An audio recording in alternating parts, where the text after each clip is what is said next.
இந்த வாரம் நான் பார்த்த 4 படங்கள் எப்படி இருந்தது அப்படின்றத பற்றி நான் இந்த வீடியோவில் டிஸ்கஸ் பண்ண போகிறேன். Hello everyone, this is Karthik. Welcome to my channel and as always, I hope everybody is staying safe at home. Without any further delay, come let's get started.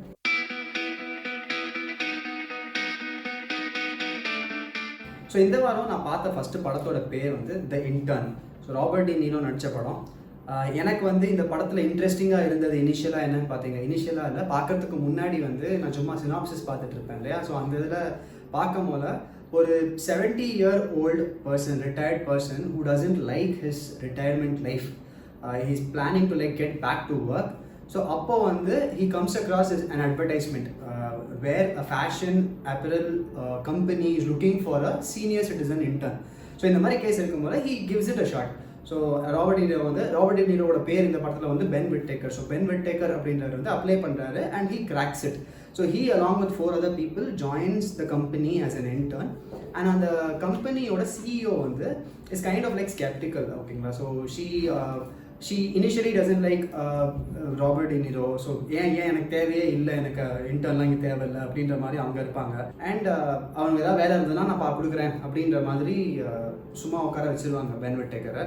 But later, what are all the things that Ben Whittaker does to win everybody's heart there, or like அவங்கள எல்லாரையும் ஆஃபீஸில் இருக்கிற எல்லாரையும் பிடிக்க வைக்கிறதுக்கு அவர் என்னெல்லாம் பண்ணுறாரு, and how he gels with the CEO forms a later part of the story. And also இந்த ஜெல் ஆகுதுன்றத தவிர how he helps the CEO professionally as well as like personally. ப்ரொஃபஷ்னலாக ஒரு டெசிஷன் எடுக்க வேண்டியது இருக்குது. ஸோ அந்த டெசிஷனையுமே எப்படி எடுக்க வைக்கிறாரு, என்ன மாதிரி சொல்லி எப்படி ஹெல்ப் பண்ணுறாரு அந்த டெசிஷன் எடுக்கிறதுக்கு. அட் த சேம் டைம் பர்சனலாகவும் she is going through lot of things and அதுக்கும் எப்படி ஹெல்ப் பண்ணுறாரு அப்படின்றது தான் வந்துட்டு forms the later part of the story. So on the whole இந்த படம் வந்து வாஸ் ரிஃப்ரெஷிங், வாஸ் லைக் ரொம்ப ஃபீல் குட்டான movie and you will really enjoy it. It's less than 2 hours. And எனக்கு இது ஒரு பழக்கம் இருக்குது. லைக் சம் ரீசன் நான் எந்த ஒரு இங்கிலீஷ் படம் பார்த்தாலும் அது தமிழில் ரீமேக் பண்ணால் யார் நடித்தா நல்லாயிருக்கும் இந்த மாதிரி ஒரு கற்பனை பண்ணிகிட்டே இருப்பேன். நான் இன்டென்ஷனலாக கற்பனை பண்ணாமல் பேக் ஆஃப் மை மைண்ட் ஒவ்வொரு டைம் நான் வந்து இந்த பென் விட்டேக்கர் அப்படின்ற ஒரு கேரக்டர் ஆக்ட் பண்ணுற விதத்தை பார்க்கும் போது all I could see was Kamal Haasan sir நடிச்சாருன்னா எப்படி இருக்கும், நடிச்சாருன்னா எப்படி இருக்கும், அதுதான் என் கண்ணுக்கு வந்துட்டு போயிட்டே இருந்தது. And one piece of information here is that this movie is being remade in Hindi. So Deepika and Amitabh Bachchan sir தான் நடிச்சிட்டு இருக்காங்க, நடிக்க போகிறாங்க இந்த படத்தில். இன்னும் ஷூட் ஸ்டார்ட் ஆகுதுன்னு நினைக்கிறேன், but I guess it should start soon. So this is one piece of information. And as this movie is under 2 hours and it's an extremely good casual ஜாலியாக போகும் இந்த படம். So go for it, you'll never regret it. So நான் ரெண்டாவது பார்த்த படம் The Boy Who Harnessed the Wind. So this movie is actually based on a true story. இந்த படத்தோட ப்ரோட்டகனிஸ்ட் பார்த்தீங்கன்னா வில்லியம் அப்படின்னு ஒரு school going kid. This school going kid is actually very much interested in science. So பேசிக்காக electrical and electronic related things எல்லாருமே ரொம்ப பிடிக்கல, எல்லாத்தையுமே ரொம்ப பிடிக்கும் இருக்குது. And he tries his hand on that as well. So இனிஷியலாகவே ஃபஸ்ட்டு சீனே பார்த்தீங்க அப்படின்னா he helps one of his relatives in fixing a radio மாதிரிலாம். ஸோ ரிலேட்டிவ்ஸோ ஃப்ரெண்ட்ஸோ எல்லாத்துக்குமே வந்து இவர் இந்த மாதிரி சின்ன விஷயங்கள்லாம் பண்ணிடுவார். And he always gets fascinated about how things work. So cycle டைனமோலேருந்து லைட் எரியுது அப்படின்ற மாதிரியான விஷயத்தெல்லாம் வந்துட்டு he gets fascinated about it. அதை வச்சு நம்ம என்ன பண்ணலாம் அப்படின்ற மாதிரிலாம் யோசிச்சுட்டு இருப்பாரு. அண்ட் வில்லியம் வந்து he gets இந்த ஸ்டோரி இஸ் ஆக்சுவலி ஆஃப்ரிக்காவில் ஒரு வில்லேஜில் நடக்கிற கதை. அண்ட் வில்லியம்ன்ற கேரக்டர் வந்து he gets expelled out of his school. So the reason why he gets expelled is because his father couldn't afford his school fees. ஆனால் through one of his science teacher லிட்டலாக மிரட்டி ஒரு விஷயத்தை சொல்லி மிரட்டி he gets access to the library, school library access கிடச்சி அங்கே போய் he starts reading a lot of science books. So பேசிக்காக இந்த விண்ட் எனர்ஜி பற்றிலாம் கொஞ்சம் படித்து he starts building a windmill. So எதுக்காக இந்த விண்ட்மில் பில்ட் பண்ணுறாரு அப்படின்னு பார்த்தீங்கன்னா அவர் இருக்கிற வில்லேஜ், ஆஃப்ரிக்காவில் ஒரு வில்லேஜ் சொன்னேன் இல்லைங்களா, அந்த வில்லேஜ் வந்து is badly affected by drought and famine. So அந்த சிச்சுவேஷன்னால அந்த ஊரில் இருக்கிற எல்லாருமே வந்து வெளியில் போயிடுறாங்க, வெளியூருக்கு போயிடுறாங்க. பட் இருக்கிற கொஞ்சம் பேர், சில பேர் வந்து இங்கேயே இருக்கணும் அப்படின்ற மாதிரி இருக்காங்க. அவங்கள how he helps overcome that situation, how he helps everyone overcome that situation. So பேசிக்காக என்ன பண்ணுறாரு, இவர் ஒரு விண்மில் பில்ட் பண்ணுறாரு. விண்மில் பில்ட் பண்ணி எலக்ட்ரிசிட்டி ஜென்ரேட் பண்ணி அது மூலமாக ஒரு மோட்டரில் வந்து தண்ணியை வந்து பம்ப் பண்ணி இரிகேஷனுக்கு ஹெல்ப் பண்ணுறதுக்கு பேசிக்காக. ஸோ இந்த செட்டப்பை வந்து அவர் கம்ப்ளீட்டாக பண்ணுறாரு அந்த வில்லேஜில்.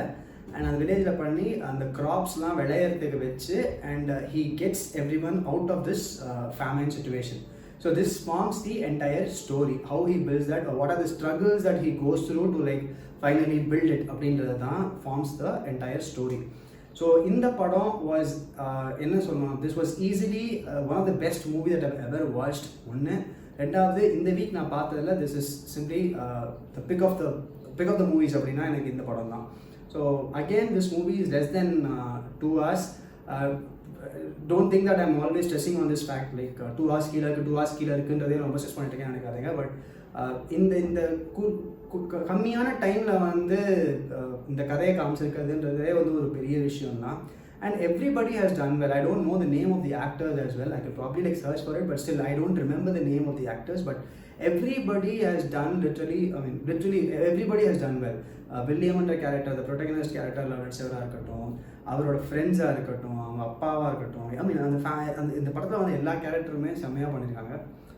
அண்ட் எனக்கு இந்த படத்தை ஸ்பெசிஃபிக்காக பிடிச்சது அப்படின்னு பார்த்தீங்கன்னா, எனக்கு for some reason I like the costumes. எனக்கு இட் கேம் ஏ ஃபீல். எனக்கு நான் லிட்டரலாக அந்த வில்லேஜ் நான் இருக்கிற மாதிரி எனக்கு ஒரு ஃபீல் வந்து இந்த படத்தை பார்த்துட்டு இருக்கும் போதெல்லாம் எனக்கு அந்த காஸ்டியூம்லாம் இருக்கட்டும், அது லொக்கேஷன்லாம் நல்லா இருந்தது, எடுத்த இடங்கள்லாம் நல்லா இருந்தது. அண்ட் அப்படியே யாஷ் சோப்ரா படத்தில் வர மாதிரி அப்படியே பயங்கர எக்ஸாட்டிக் பிளேசஸ்லாம் கிடையாது. இது பயங்கர ஒரு ரூரலான ஒரு place which is badly affected by drought. So அந்த மாதிரி இருக்கும் போல அந்த இடங்கள் காமிக்கிறது, அவங்க தங்கி இருக்கிற வீடு, இதெல்லாம் செட்டாக இல்லை நிஜ லொக்கேஷன்லேயே போய் எடுத்தாங்கன்னு தெரில. But everything was super. எனக்கு லிட்டராக I felt at 1.5 hours or 1 hour 50 minutes இந்த படம்னா அந்த என்டையர் படம் ஃபுல்லாக நான் போய் அங்கே இருக்கிற மாதிரி எனக்கு ஒரு ஃபீல் வந்தது. So that was really good. And you will not regret definitely. And இதே தான் த இன்டர்னுக்கும் சொன்னேன். But still I really feel that this is something that you need to watch. Since it's also based on a true story, you definitely need to give this a watch and you'll never regret watching it. Please go for it. And it's again streaming on Netflix. So the மூணாவதா பார்த்த படம் பேர் வந்து Good on Papers. So இந்த படத்தில் வர protagonist ஒரு heroine வந்து என்னன்னு பார்த்தீங்கன்னா ஒரு standup comedian.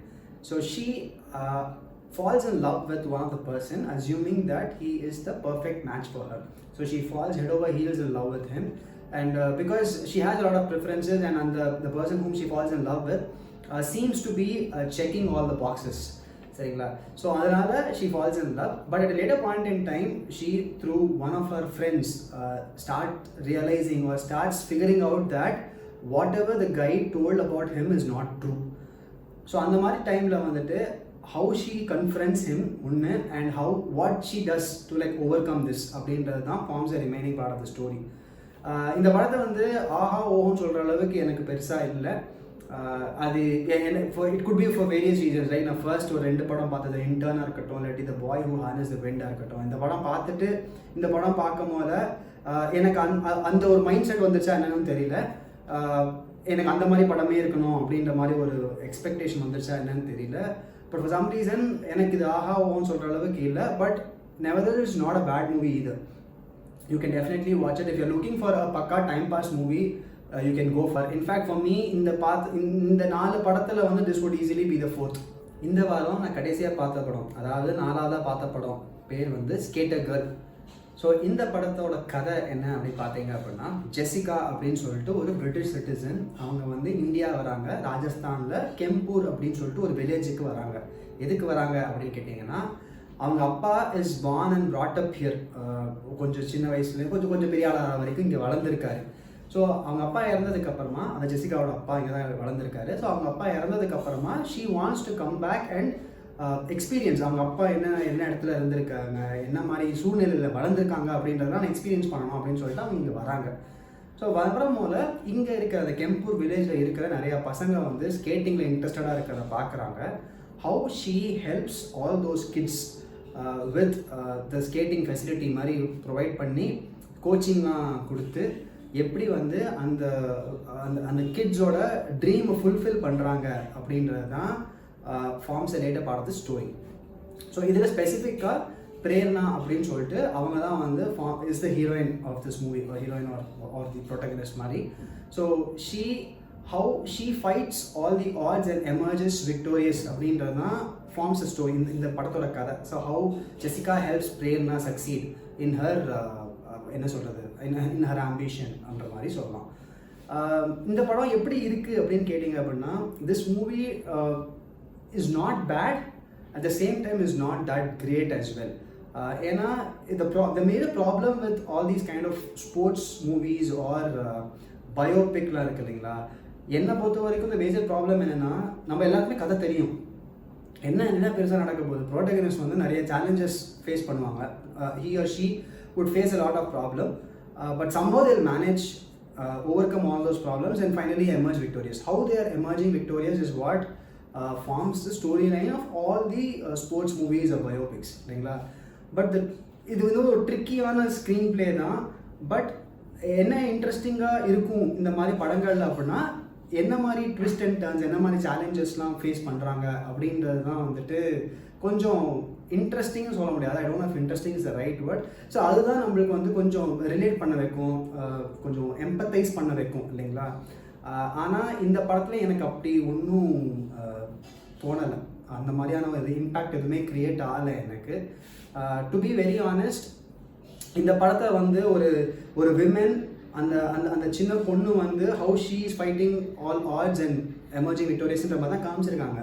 But instead what I felt was, Prerna அப்படின்ற மெயின் கேரக்டரை விட பிரேர்னாவோட தம்பி அங்குஷ் அப்படின்னு சொல்லிட்டு ஒருத்தர் இருப்பான். அந்த தம்பியோட கேரக்டரை கூட நீங்கள் வந்து ஃபோக்கஸ் பண்ணி அதை காமிச்சதா கூட இன்னும் பெட்டராக இருந்திருக்கும் அப்படின்றது தான் எனக்கு தோணுது. காரணம் என்னன்னா, இந்த ஃபஸ்ட்டு சீன்லேயே பார்த்தீங்கன்னா பிரேர்னா வந்து she feels bad for not going to school. Afford பண்ண முடியல அவங்க அப்பாவால். So she is not going to school. அவங்களும் வந்து ஏக்கமாக ஸ்கூல் கோயிங் கேர்ள்ஸ்லாம் பார்க்கும்போது அப்படி ஏக்கமாக பார்ப்பாங்க.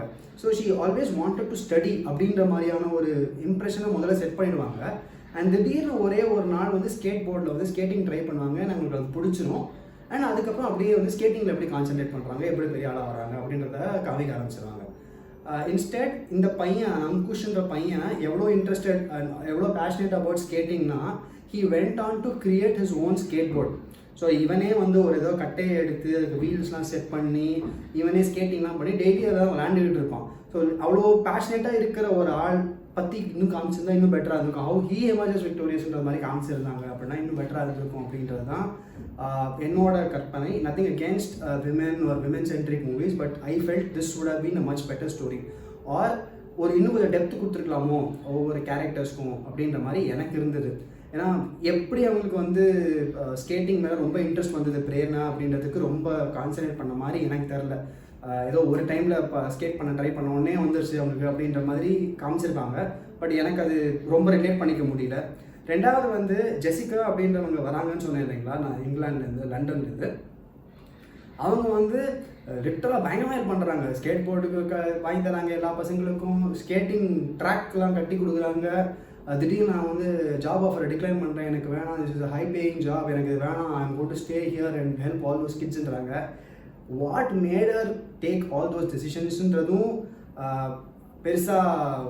அதுவும் பெருசாக அந்த டீட்டெயிலிங் ஒன்று கொடுத்த மாதிரி எனக்கு தெரியல. திடீர்னு வேறு ஏதோ ரீசனுக்காக இங்கே வராங்க. எப்படி இந்த கிட்ஸ் மேலே அவ்வளோ அஃபெக்ஷனேட்டாக ஆகிறாங்க அப்படின்றதுக்கான இதுவும் காமிக்கல. she is naturally a loving person மாதிரி, who shares love, who spreads loveன்ற மாதிரியான பர்சன் தான் காமிச்சிருந்தாங்க.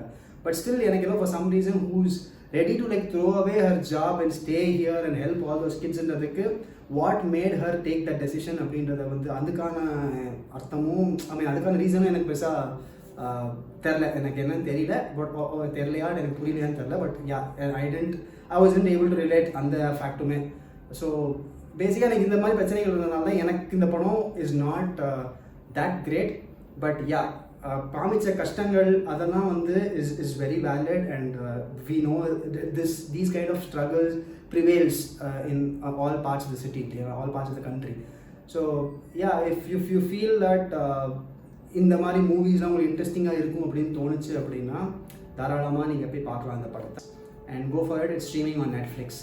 And one interesting thing, or one of few interesting things that I liked about this movie பார்த்தீங்கன்னா, ஃபஸ்ட்டு வந்து இந்த டைட்டிலே ரொம்ப இன்ட்ரெஸ்டிங்காக டைட்டில் போட்ட விதம் நல்லாயிருக்கும். அது நீங்கள் பாருங்கள். நான் சொல்கிறத விட I am very bad describing things. So probably like நீங்கள் பாருங்கள். அது அந்த டைட்டில் உங்களுக்கு ரொம்ப பிடிக்கும். அண்ட் அது தவிர எனக்கு ஆக்டிங் வைஸ்லாம் ஒன்றும் குறை சொல்கிறதுக்குலாம் ஒன்றுமே இல்லை. எல்லாருமே அவங்க ரோலை பர்ஃபெக்டாக பண்ணாங்க. எனக்கு இன்ஃபேக்ட் ரொம்ப பிடிச்சது வந்து அந்த அங்குஷ் அப்படின்ற பையனோட கேரக்டர் ரொம்ப ரொம்ப பிடிச்சிருந்தது எனக்கு. ப்ராப்ளி அதான் சொல்கிறேன், ஏன்னா நான் அந்த பையனோட ஸ்டோரியாகவே இருந்ததுன்னா இன்னுமே ரொம்ப பிடிச்சிருக்கும் இந்த படம். And one other interesting thing about this movie is the interesting choice of sport ஒரு game that they've chosen. Skating அப்படின்றது is not that common. We haven't seen any movie வேறு ஸ்கேட்டிங்கை வச்சு வந்த மாதிரி நிறையா படங்கள் நான் பார்த்ததில்ல. ஸோ எனக்கு இது வந்து ஒரு இன்ட்ரெஸ்டிங் சாய்ஸ் ஆஃப் ஸ்போர்ட் மாதிரி எனக்கு இருந்தது. And also at the end போடுவாங்க அந்த ஸ்கேட்டிங் ட்ராக் பில்ட் பண்ணதாக இருக்கட்டும். இந்த படத்துக்காக they build it out in like 45 days and it's being used even now to like train kids and டோர்னமெண்ட்ஸ்லாம் ஆர்கனைஸ் பண்ணுறதுக்கெல்லாமும் அந்த ட்ராக் யூஸ் பண்ணிட்டு இருக்காங்க அப்படின்னு சொன்னது, which is actually a very good thing. So these are the things that I liked about this movie. Apart from that, yes, as I told you, like this did not work out extremely well for me, but it would for some of them. So please do watch it. It's streaming on Netflix. I hope the 4 movies that I watched and the opinion that I shared about these movies sounded interesting to you guys. And if you happen to watch any of these movies, and if you strike a chord somewhere with me, or if you're able to relate to anything that I said, please feel free to comment, put that on the comments, and I'll be more than happy if you can spread a word about this video. So I'll see you again with another video. Until then, stay safe, be happy, and like stay at home. Thank you.